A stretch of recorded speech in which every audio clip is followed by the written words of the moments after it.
a la palabra del Señor en esta tarde. Si quiere acompañarme, voy a leer el Evangelio de Juan, capítulo número 4, a partir del versículo de número 1.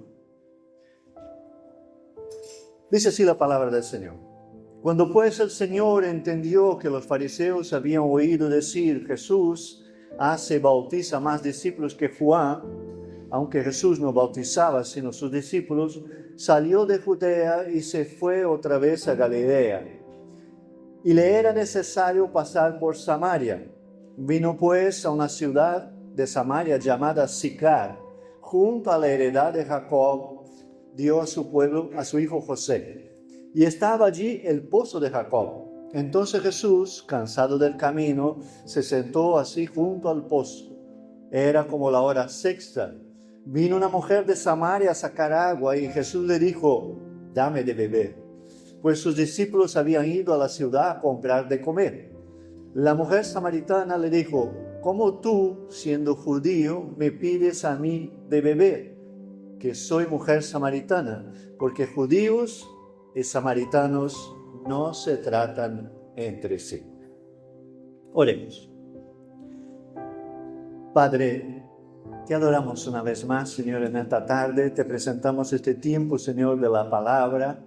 Clamamos, Espíritu Santo, tu presencia, tu mover, tu ministración, tu palabra y tu voluntad.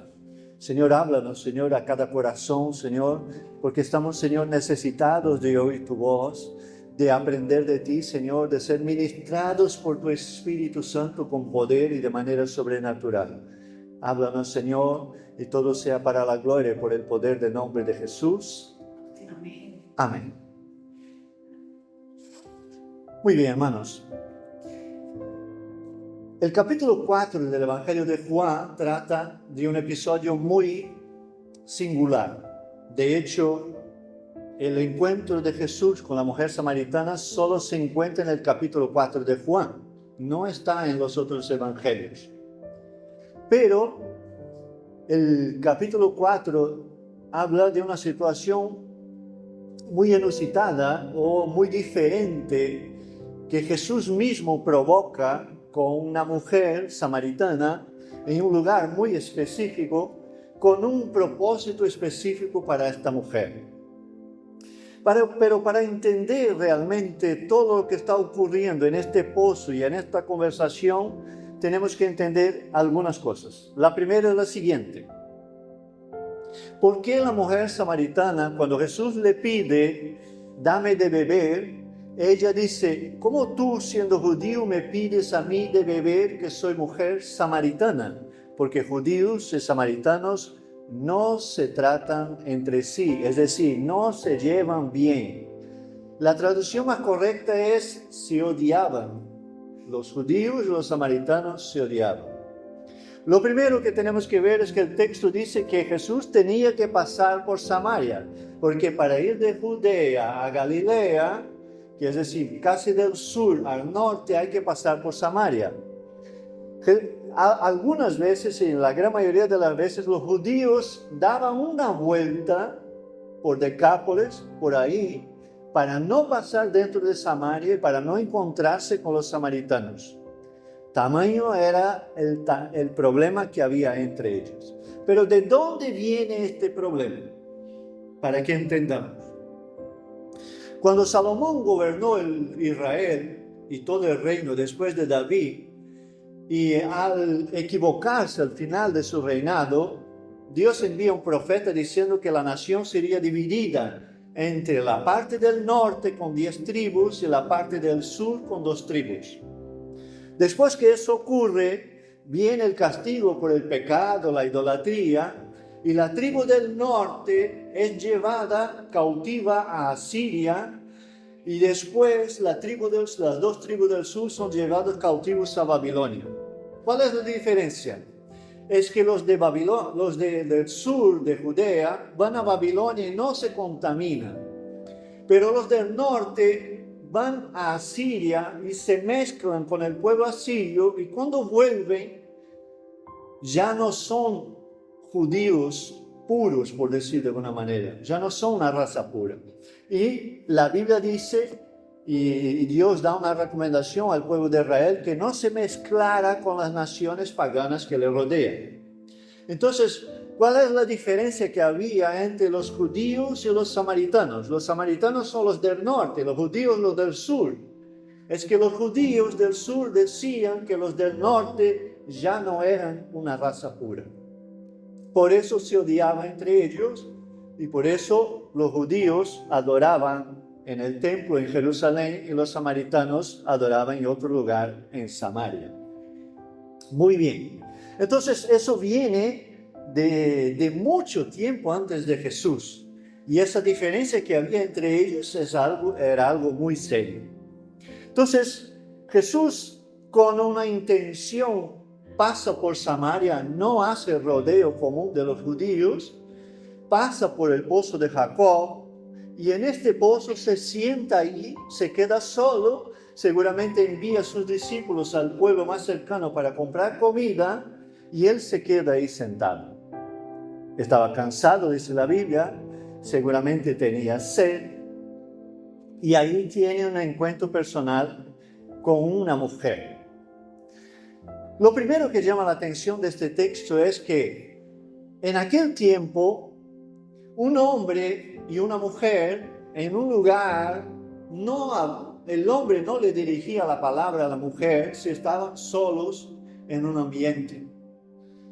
En este caso, Jesús está sentado y la mujer viene a sacar agua. La costumbre de la época era que ella tenía que esperar que Jesús bebiera y se fuera, y cuando el hombre ya se había ido, la mujer podía acercarse al pozo a sacar agua.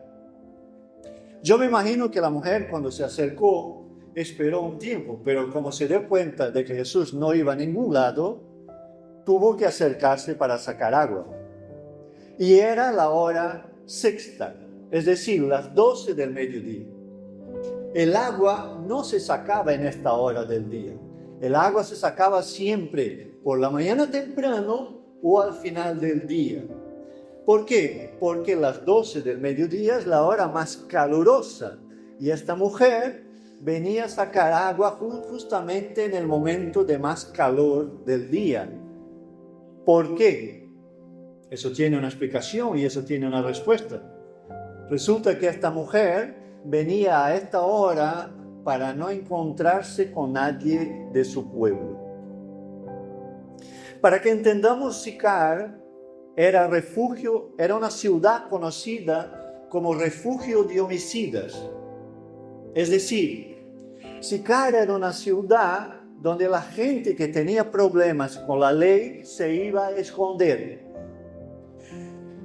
Esta mujer seguramente no tenía problemas con la ley, pero sí que tenía problemas en su vida. Y entonces ella viene a sacar agua en la hora más calurosa del día, y cuando llega y ve que el hombre que está sentado ahí no se va, se acerca para sacar agua. Y entonces, como ella lo identificó como judío, porque ella dice, como tú siendo judío me pides a mí de beber. Si nosotros pudiéramos parafrasear las palabras de la mujer samaritana, podríamos decir así: ¿cómo te atreves a pedirme agua? Si tú eres judío y yo samaritana y nosotros no nos llevamos bien, ¿cómo te atreves a pedirme agua? Pero Jesús lo hace y le pide agua. Y ella entiende de que ¿qué está haciendo? ¿Por qué me pide agua? Y ella entonces lo primero que hace es sacar la argumentación natural, carnal de los hombres. Nosotros no nos llevamos bien con vosotros. ¿Por qué me pides un favor? Y Jesús, que es Dios, que conocía el corazón de esta mujer, entonces le da una respuesta que está en el versículo de número 10. Y dice: si conocieras el don de Dios y quién es que te dice, dame de beber, tú le pedirías y él te daría agua viva. La mujer le dijo, Señor, no tienes con qué sacarla y el pozo es hondo. ¿De dónde pues tienes el agua viva? ¿Acaso eres tú mayor que nuestro padre Jacob, que nos dio este pozo del cual bebieron él, sus hijos y sus ganados? Respondió Jesús y le dijo, cualquiera que bebiere de esta agua volverá a tener sed, mas el que bebiere del agua que yo le daré no tendrá sed jamás, sino que el agua que yo le daré será en él una fuente de agua que salte para la vida eterna. La mujer le dijo, Señor, dame esta agua para que no tenga yo sed, ni venga aquí a sacar. Algo que me llama mucho la atención y que me sorprende mucho cuando leo la palabra de Dios es el hecho de que Jesús, todas las veces que es interpelado o es preguntado o es cuestionado sobre una situación humana o sobre las diferencias humanas o sobre las diferencias políticas o económicas o lo que sea, Jesús nunca entra al trapo. La mujer soltó su comentario, soltó ahí su argumentación y Jesús empieza a hablarle de cosas más importantes, como que diciendo, yo te entiendo que tú pienses así, pero lo que tú necesitas no es agua de este pozo, lo que tú necesitas es de agua viva, que es la mismísima palabra de Dios. Entonces, cuando Jesús le dice, si tú conocieras el don de Dios, que te daría agua viva, otra vez la mujer tiene un raciocinio humano y dice, ¿cómo puedes dar agua si el pozo es hondo y tú no puedes sacarlo? Todas las veces que tú y yo vivimos alguna situación difícil en nuestras vidas, lo más normal y lo más natural de de nuestra manera de actuar es que primero venga el pensamiento natural, el pensamiento carnal. Y no hay nada de malo en eso. El tema es que lo que conduzca mi vida sea mi pensamiento carnal y natural.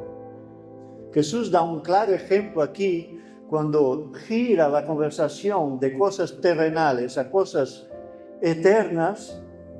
Da un claro ejemplo que nosotros cuando nos afrontamos situaciones difíciles tenemos que mirar a lo espiritual, mirar hacia el cielo, mirar hacia la palabra de Dios y escuchar la voz de Dios para nuestras vidas. Porque en la dificultad todos nosotros nos desesperamos en algún momento, ¿verdad? Todos nosotros como que perdemos el norte. Y en la vida de esta mujer no era diferente. Entonces Jesús no entra al trapo con lo que ella dijo. Simplemente le ofrece algo que ella realmente necesitaba. Y ahí podemos hacernos unas preguntas. ¿Por qué Jesús no da el rodeo para no pasar por Samaria? Decide cruzar Samaria.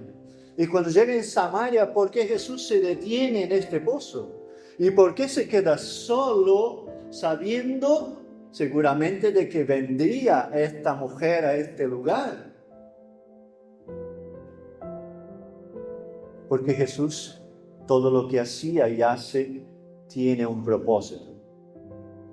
Y Jesús es capaz, si necesario es, de cruzar un territorio hostil simplemente para alcanzar una única vida. Y a veces nosotros pensamos y nos equivocamos cuando pensamos que Dios está demasiado ocupado y tiene cosas demasiado grandes que arreglar y mucho que hacer, que no está pendiente de mis pequeños problemas o dificultades. Y esto es un engaño, porque Dios siempre está pendiente de cada uno de los detalles de nuestras vidas, de cada uno de ellos.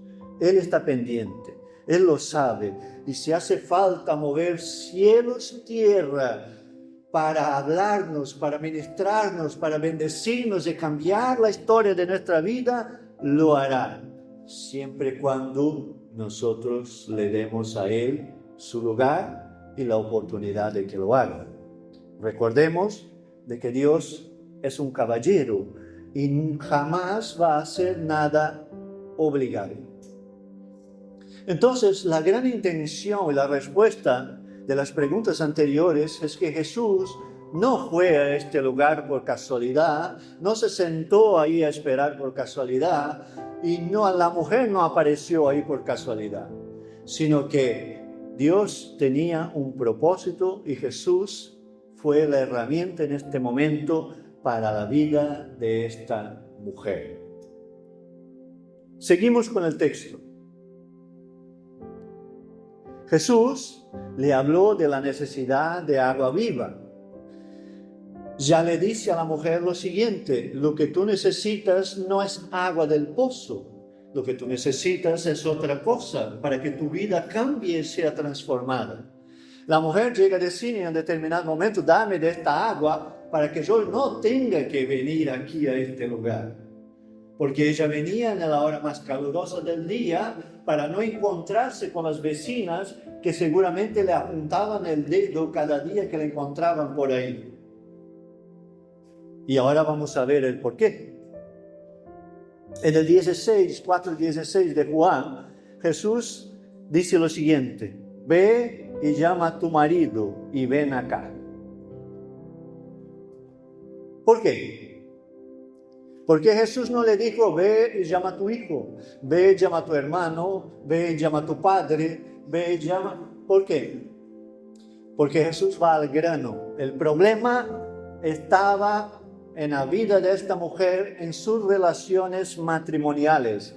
Si el problema está en las relaciones matrimoniales, lo que hay que llamar es el marido. Y Jesús provoca un momento y una situación incómoda para la mujer.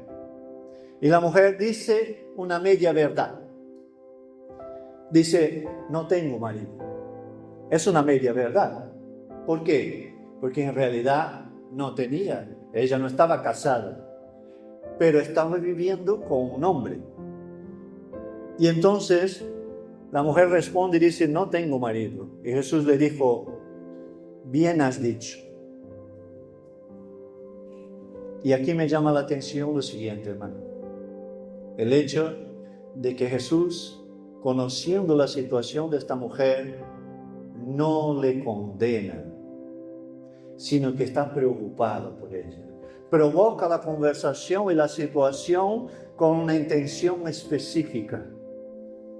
Cuidado, hermano, cuando nosotros, al ver a otras personas y a situaciones en la vida de otras personas, rápidamente nos ponemos en la silla del juez a determinar sentencias sobre la vida de las personas, muchas veces sin conocer el contexto de la vida de una persona.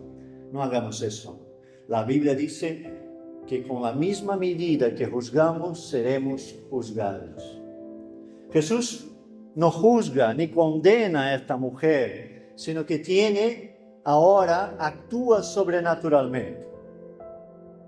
Porque Él dice: bien has dicho, no tengo marido. Porque 5 maridos has tenido, y el que ahora tienes no es tu marido. Si fuera tú o si fuera yo sentado ahí al borde de este pozo y un hombre que tú nunca has visto te dice: ya has tenido 5 y este que está contigo no es tuyo, ¿cómo te sentirías?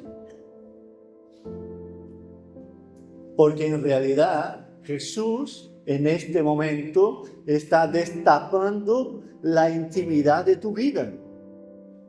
Pero no lo hace delante de los demás, lo destapa delante de uno mismo. Que quede claro algo: Jesús nunca va a destapar tu vergüenza y tu intimidad delante de los demás. Lo puede hacer destapándolo delante de uno mismo para que haya arreglo y concepto en tu vida. Los hombres sí destapan la desnudez y la vergüenza de los demás para humillarles delante de otras personas. El Señor no hace eso. De hecho, Él llega y habla con esta persona y le dice, mira, es verdad, tú has tenido 5 y la persona con quien vives ahora no es tuyo. Y eso en un primer momento le impacta. Y entonces la mujer le dice, Señor, me parece que tú eres profeta. En ese exacto momento, en la actuación de Jesús sobrenatural, hablando de la intimidad de esta persona, cambia radicalmente la conversación de algo terrenal a algo eterno. El problema de la mujer sigue ahí, pero Jesús, que no le condena, le da una perspectiva distinta. Y ahora ella ya no está preocupada con su matrimonio, con sus relaciones matrimoniales. En este momento, cuando Jesús la impacta con lo sobrenatural, ella ya está preocupada con su eternidad. Porque la pregunta que hace es la siguiente.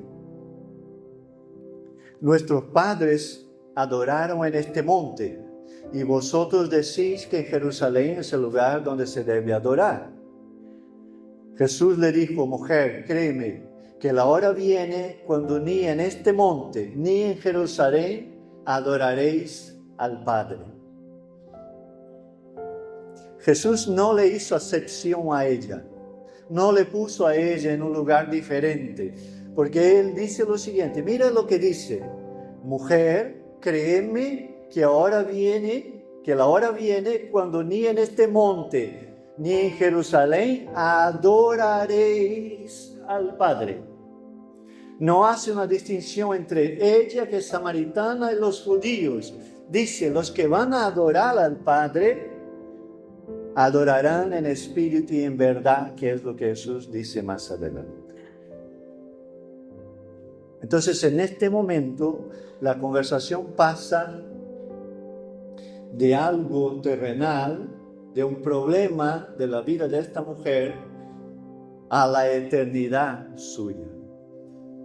Y mire que Jesús otra vez vuelve a impactarla con palabras de vida eterna. Hermanos, Dios me hablaba en ese texto que a veces nosotros queremos impactar la vida de las personas con nuestro buen hablar, o con nuestro conocimiento, o con nuestra dialéctica, o con... No, el poder está en la palabra.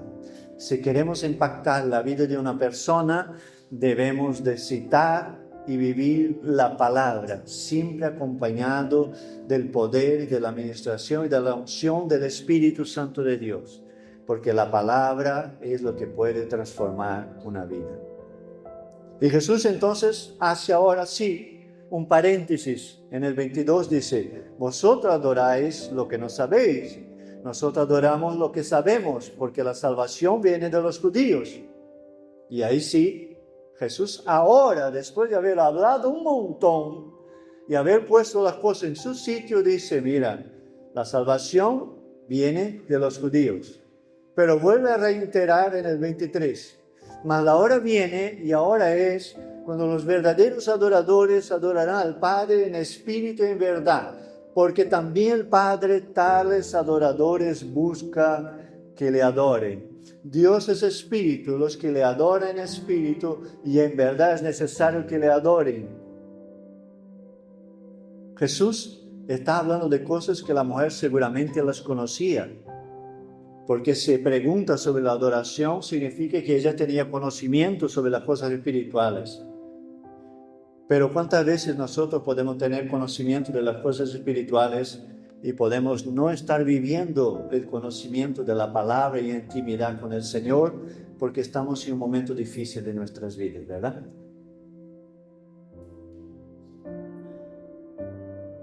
Pero Jesús, al citar las cosas espirituales en la vida de esta mujer, está hablando de que en realidad Él es la solución. La respuesta de la mujer es la siguiente: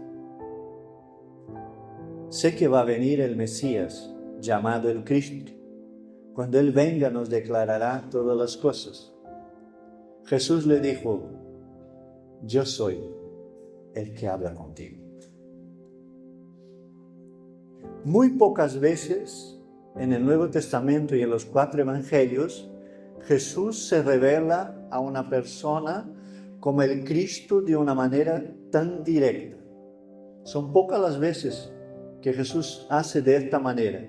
Muchas veces se reveló de una manera indirecta o da a entender, pero así tan directo diciendo yo lo soy, son pocas veces las que hace.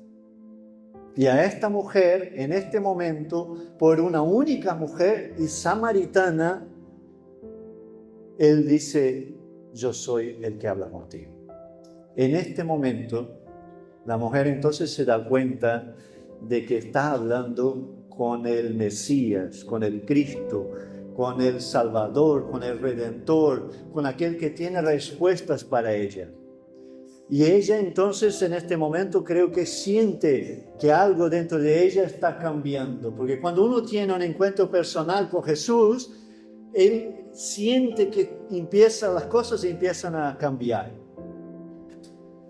Y entonces vemos a una mujer que era infeliz por sus relaciones fallidas, una mujer discriminada por la sociedad, una mujer infeliz con su conducta actual y su situación.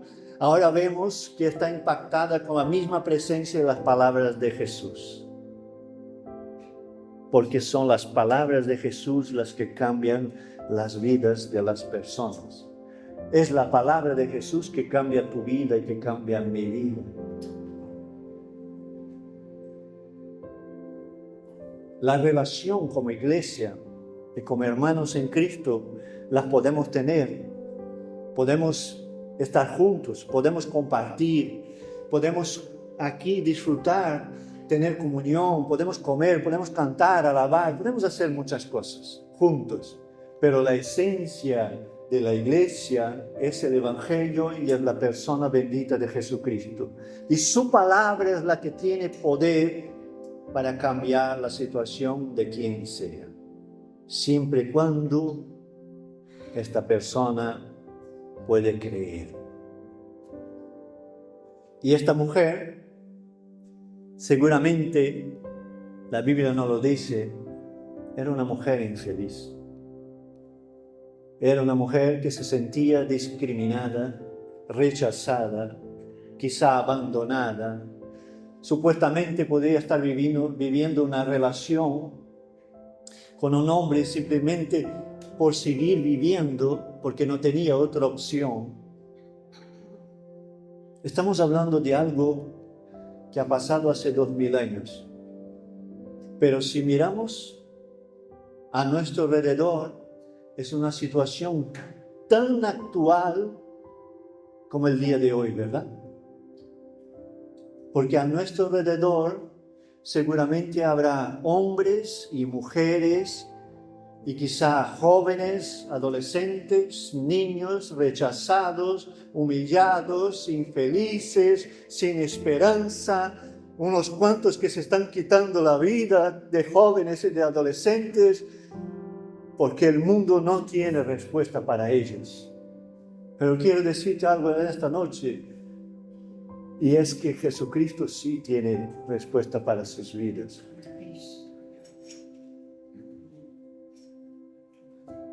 Seguramente cuando esta mujer pasaba por las calles de su pueblo, en aquel tiempo, quizá hoy en día para algunos y para mucha gente es muy normal, ¿no?, que un hombre o una mujer tenga varias relaciones, se vaya cambiando de pareja muy a menudo, y todos consideren que eso es el progreso, o que eso sea bueno, o que eso va a traer a la vida de una persona felicidad, cuando así no lo es. Puede que en nuestros tiempos la gente lo considere como algo normal, pero en el tiempo de Jesús eso era algo horrible, que lo ponía a una persona a un rincón de la sociedad y era humillada todo el tiempo. Pero Jesús no le humilla a la mujer, sino que le da una palabra de esperanza. Tanto es así, hermanos, que vamos al versículo 39 del mismo capítulo 4 de Juan, y dice que esta mujer deja el cántaro y va y vuelve al pueblo, y empieza a hablar a los vecinos de Jesús y de lo que Jesús le había dicho y había hecho por ella. Tiene que haber un cambio en la vida de la persona para que eso ocurra, porque de una mujer que se escondía y iba a recoger agua a las 12 del mediodía para que no cruzarse con nadie, volver al pueblo y empezar a hablar a la gente de que había un hombre en el pozo que le había profetizado y había hablado todas las cosas de su vida, y que aparte de eso seguramente le había dado una respuesta y una solución para transformar su existencia y su vida. Ahora está hablando con todos los del pueblo y diciendo, mira, y muchos de los samaritanos, en el 39, de aquella ciudad creyeron en él por la palabra de la mujer, que daba testimonio diciendo, me dijo todo lo que he hecho. La palabra dice que muchas veces Dios escoge lo vil y lo despreciable, ¿verdad? ¿Qué mejor figura para representar una transformación y un nuevo nacimiento que quizá la mujer más rechazada de todo el pueblo? Y entonces ella daba testimonio y decía, mira, hay un hombre en el pozo que me dio a mí esperanza. El versículo 40 dice, entonces vinieron los samaritanos a él y le rogaron que se quedase con ellos. Tengamos presente una cosa, hermano, que esta conversación empezó con la mujer diciendo lo siguiente, ¿por qué me pides agua si los samaritanos y los judíos no se llevan bien? Ahora los samaritanos de la ciudad, del pueblo de Sicar, que era una ciudad refugio de delincuentes, ellos mismos vienen ahora a Jesús por la palabra de esta mujer. ¿Y qué hacen con Jesús? Un judío con sus 12 discípulos le dicen, por favor, quédate con nosotros. ¿Y qué es lo que hace Jesús? Se queda con ellos 2 días. ¿Qué haría un fariseo y un levita? ¿Y qué haría un religioso? A ellos quedar, me voy. De hecho, ni pasarían por ahí. Pero Jesús rompe los paradigmas, porque no está preocupado con la religión. Jesús está preocupado con las vidas, con las almas, con los corazones, con las familias, con los matrimonios, con la vida espiritual, con la eternidad de las personas. Y en el versículo 42 va a decir lo siguiente. Y decían a la mujer, ahora son los vecinos hablando con la mujer. Mire si ha cambiado el panorama. Decía la mujer, ya no creemos solamente por tu dicho, porque nosotros mismos hemos oído y sabemos verdaderamente, este es el Salvador del mundo, el Cristo.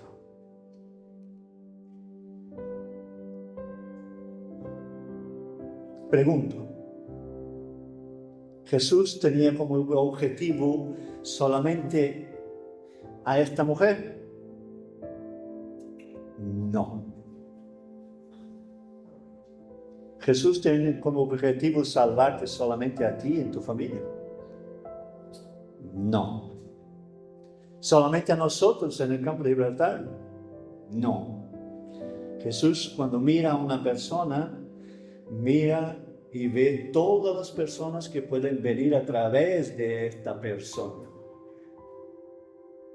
Y aquí vemos Jesús salvar y alcanzar todo un pueblo a través de la persona más rechazada de todo el pueblo. Primero Él sana su corazón y después alcanza al pueblo para sanar a los demás y presentar a ellos un Salvador, el mismo Jesucristo de Nazaret. Te invito a que te pongas de pie.